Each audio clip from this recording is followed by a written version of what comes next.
We've tried to give you coverage on every platform possible, on the 12 News app, here on 12news.com, as you look at live pictures from the White House a little after 3 in the morning there.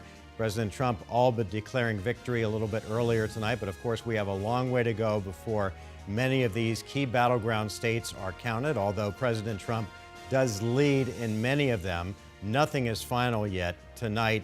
But in Arizona, the Associated Press has called the race for for Joe Biden a little bit of a shock. Arizona, traditionally a red state, but the AP has called it for Joe Biden tonight.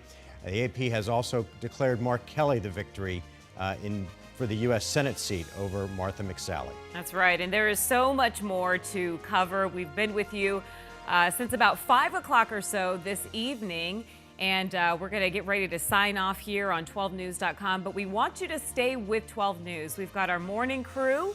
They are already upstairs working on our political coverage here as we head into the day after Election Day here. So we ask that you will stay with us on 12news.com, as well as joining us over the air on 12 News starting at 4:30 tomorrow morning.